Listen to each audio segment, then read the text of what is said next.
Okay, so I've just washed my hair and I'm about to apply my DIY conditioner. And the recipe is here below.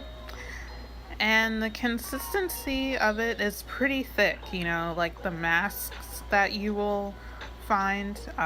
It's pretty thick. A lot of my DIY conditioners have a really thin consistency usually, but I added more oil and uh, pretty much not a lot of wet ingredients to it. So it's a lot more thick.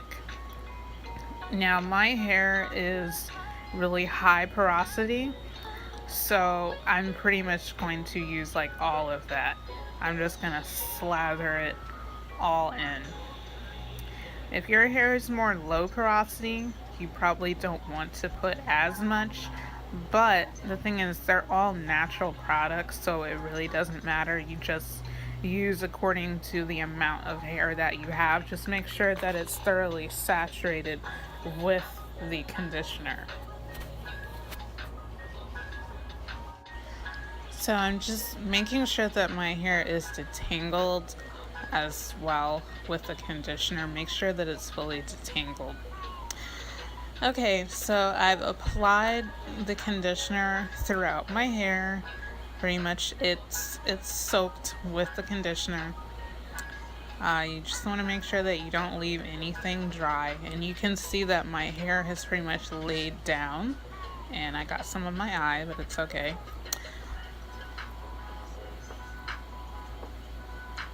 Okay, it's just leave it in for 30 minutes and then rinse out thoroughly. Now I have my pretty much growth serum and it's pure onion water. Yes, it does not smell so great, but it's really great for your hair. Onion contains sulfur, and sulfur is a key growth element for your hair. And I learned this from YouTube as well. But I just decided, let me just go and try it on my hair and see how this is really going to work. Um, so it's pretty much just like water. You can put it in like a little spray bottle or one of those, like those oil bottles.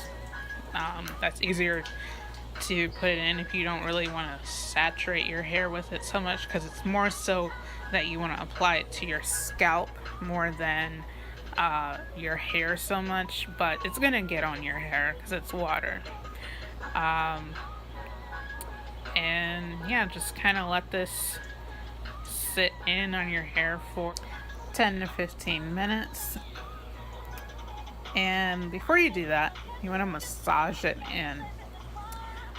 This is the key part. Just like with any oil that you apply to your hair, you want to make sure that it's massaged into your scalp, because you're going to rinse this out of your hair, but the key parts of it you want to get thoroughly massaged into your scalp and through from the roots of your hair.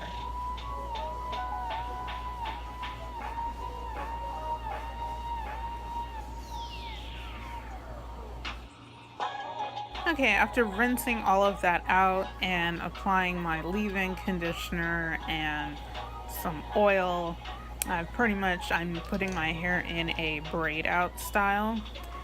And I just had to show you my Denman brush because I just love how this works through my hair. I had one of those regular paddle brushes, but this brush is just like awesome. I love it. If you guys don't have one, I highly recommend that you get one. It just makes your hair feel like silk. Okay, so I've thoroughly detangled my hair, and like you can see, it's already pretty much braided up, but I'm going to start applying my gel.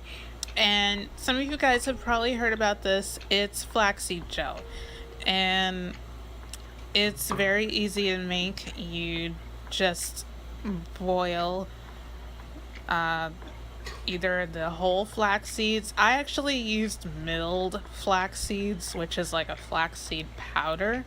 Um, I'm not sure if they have it in regular grocery stores because in Puerto Rico you may or may not find everything, but it is in health food stores. Um, or you can just get the actual flax seeds and boiled, just boil them. So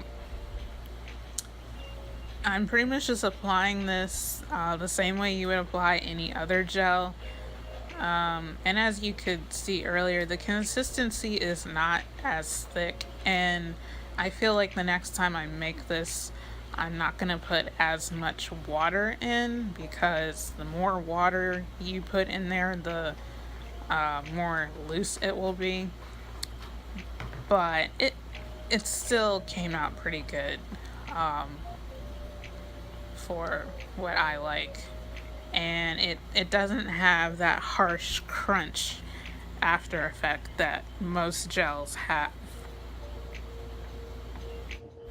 Okay, so I'm just gonna let you see once again how I applied the gel and just a closer up of the consistency of it.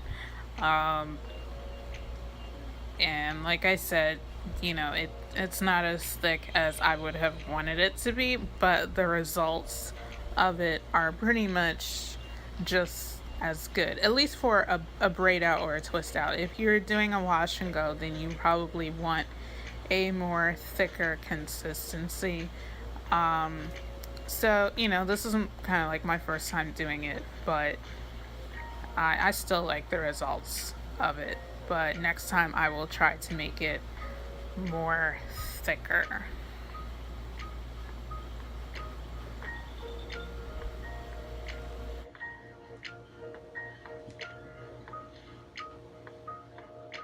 Okay, so after I partially dried my hair, this is how it came out. And some of the parts are a little frizzy, but um, that's because I put some cream on one side of it.